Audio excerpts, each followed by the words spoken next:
వారాహి అమ్మవారు ఎలా ఉద్భవించారు? రాత్రి సమయంలోనే వారాహి అమ్మవారి ఆలయాలు ఎందుకు తెరుస్తారో తెలుసా? వారాహి అమ్మవారి గురించి హిందూ పురాణాల్లో ఉంది. వాటిలో దేవి భాగవత పురాణాల్లో రక్తబీజుడు అనే రాక్షసుడు దేవతలను ప్రజల్ని బాగా హింసిస్తూ ఉండేవాడు. అప్పుడు దేవతలందరూ అమ్మవారి దగ్గరికి వెళ్లి సహాయం కోరుతారు. పార్వతీదేవి ఉగ్ర రూపంతో రక్తబీజుడిని అంతం చేయడానికి వెళ్తుంది. కానీ రక్తబీజుడిని అంతం చేస్తున్నప్పుడు రక్తబీజుడి ఒక్క చుక్క రక్తం నేల మీద పడినప్పుడు మరొక రక్తబీజం ఉద్భవిస్తూనే ఉంటుంది. దీంతో ఇలా చాలా మంది రక్తబీజులు ఉద్భవిస్తారు. వేల మంది రక్తబీజులు రావడంతో వారిని చంపడానికి అమ్మవారికి అసాధ్యమవుతుంది. అప్పుడే తన దేహం నుండి సప్తమాతలను సృష్టిస్తుంది. ఈ సప్తమాతలకు తాంత్రిక శక్తులు ఉంటాయి.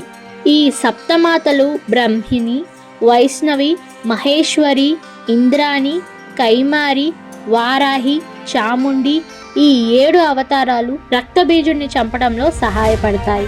వారాహి అమ్మవారు తన దంతాలతో రక్తబీజులందరినీ అంతం చేస్తుంది. తర్వాత రక్తబీజులు దుర్గా అమ్మవారి ముందు రావడంతో అమ్మవారు ఆ రక్తబీజునికి అంతం చేస్తుంది. తరువాత హిరణ్యాక్షుడు అనే రాక్షసుడు వారాహి అమ్మవారి అనుగ్రహం కోసం తపస్సు చేస్తాడు. దీంతో అమ్మవారు ప్రత్యక్షమై వరం అడుగుతుంది. తను అమరత్వం కావాలని అడుగుతాడు. కుదరదని వారాహి అమ్మవారు చెబుతారు. నువ్వు తప్ప నన్ను ఎవరూ చంపడానికి వీలు లేదు అని హిరణ్యాక్షుడు అంటాడు. దానికి అమ్మవారు సరే అంటుంది. నేను నీ భక్తుణ్ణి కాబట్టి నువ్వు నన్ను చంపవద్దు అని అంటాడు. ఈ వరాన్ని అండగా చూసుకొని భూలోకంపై హిరణ్యాక్షుడు రెచ్చిపోయి చిత్రహింసలు పెడుతుంటాడు.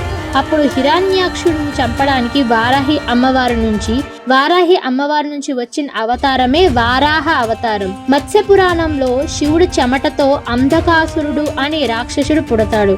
తర్వాత దేవతలపైనే యుద్ధాన్ని మొదలు పెడతాడు. ఈ అంధకాసురుణ్ణి చంపడానికి కూడా శివుడు పార్వతీదేవిలోనే వారాహి అమ్మవారిని తలుచుకుంటూ ఈ అంధకాసురుణ్ణి చంపడానికి కూడా శివుడు పార్వతీదేవిలోని వారాహి అమ్మవారిని తలుచుకుంటూ ఉంటాడని ఉంది.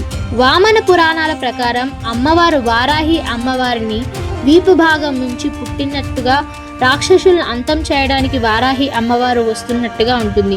శివుడి నుంచి అష్టభైరవులు ఉద్భవిస్తారు. వీరిలో ఒకరైన ఉన్మథ భైరవుడే వారాహి అమ్మవారి భర్తగా శాస్త్రం చెబుతోంది. వారాహి అమ్మవారు చాలా శక్తివంతమైనది. ఈ అమ్మవారి ఆలయాలు చాలా తక్కువగా ఉంటాయి. ఆలయంలో కూడా కేవలం 2-3 గంటలు మాత్రమే, అది కూడా రాత్రి లేదంటే ఉదయం మాత్రమే తెరిచి ఉంటుంది.